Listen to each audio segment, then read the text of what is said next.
So,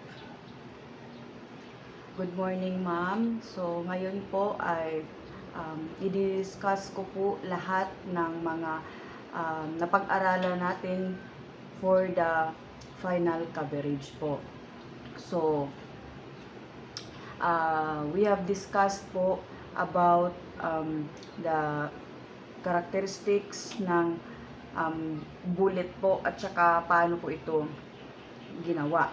So, una po, how the barrel is made. So, meron po tayong tinatawag na drilling, reaming, at saka po rifling. So, sa drilling po, ginagawa ito sa simula, gamit po ang solid steel bar. So, binubutasan po ito dulo hanggang dulo or from end to end po. So, like parang ginagawa po nating straw yung ano po, yung barrel po, yung may butas po siya sa gitna. So, next po is reaming. So, si reaming po is after po ng drilling, so si reaming po, yung trabaho po niya is nilinisan po niya yung barrel para mawala po yung gas-gas na gawa po ng drilling. So, pinapakinis po nito ang butas sa loob to make it smooth po. Pinatanggal niya po yung mga gas-gas. So, next is rifling. So, si rifling is yun po, nilalagyan po ng parang yung tinatawag na lands and grooves po. Nilalagyan po ito ng ukit sa loob ng barrel para umikot yung bala habang lumalabas po, or from the time na ifa-fired po yung bullet. Itong si rifling po, siya po yung para mabilis po yung takbo ng bala po, ma'am. Then, may tinatawag din pong may types of rifling din po. So, una po is steer types. So, si steer type po is may apat po siyang lands and may apat po siya ng groove. So, pantay po ang lapad nila at pa right twist po yung direksyon. So, pangalawa po na type of rifling is Smith and Wesson type. So, si Smith and Wesson type may 5 lands and 5 grooves. Then, right twist din po siya. Then, equal din po yung lapad po nila. Then, next is Browning type. So, si Browning type po has 6 lands and 6 grooves. So, right twist din, makitid yung lands niya pero malapad yung grooves niya po. The next is Colt type. So, si Colt type po, may 6 na lands, may 6 na grooves. Left twist po yung direksyon. Then, makitid po yung lands at malapad po yung grooves niya po. Then, next is Webley type. So, si Webley type po, may 7 lands, 7 grooves. Right twist po siya at saka narrow lands and has wide grooves. Then, si Army type po, may 4 lands, 4 grooves, right twist, narrow lands, and wide grooves. May pang-pito po is Carbine type. So, si Carbine type po, may 4 po na lands and grooves. Then, right twist po siya. Then, 2 times or mas malaki ang lands niya sa mas malapad po ang lands po. Then, next is Winchester type. So, si Winchester type po has 6 lands and grooves, right twist po, then 3 times lands in lapad po, in width po. So, super lapad po ng grooves sa Winchester type po. At next is, meron po tayong we have also discussed po the marks that is found on fired bullets po. So una po is landmarks. So si landmarks po is siya po yung depressed na part sa bala, gawa ng nakaalangat sa barrel. So next is grooves. So siya yung raised part or nakataas siya na bahagi sa bala dahil sa groove sa barrel.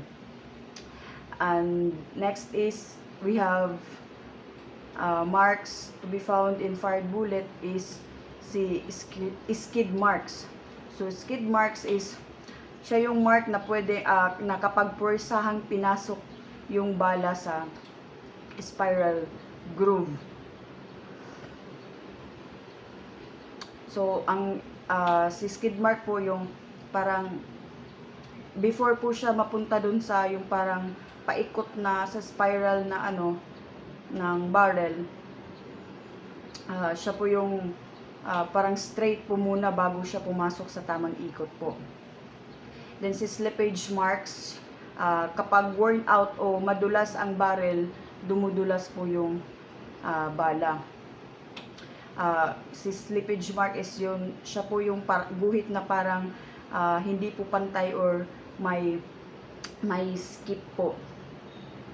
The next is shaving marks. So si shaving marks po, gawa po ng misaligned barrel at cylinder ng revolver po, na natatapyas po yung bala po.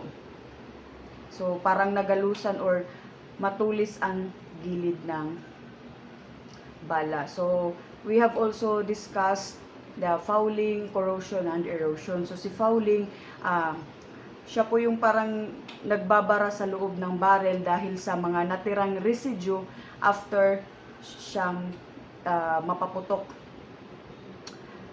Ang corrosion po is kalawang or chemical reaction po sa metal. The next po is erosion. So pagkaupod ng loob ng barrel, so si erosion is mga mechanical mga mechanical po siya na ano po sa barrel. So dahil sa init or pressure po sa loob. So next, we have also discussed the marks that was fired on cartridge cases. So first, firing pin marks. So si firing pin marks, siya po yung guhit sa may primer po ng bala dahil tinamaan ng firing pin po. Para siyang bilog o tuldok sa gitna po ng base ng bala. Then pangalawa po is si breech face marks. So si breech face marks is pattern po siya mula sa likod ng barrel na i-transfer po sa case. So parang fingerprint ng barrel sa bala po.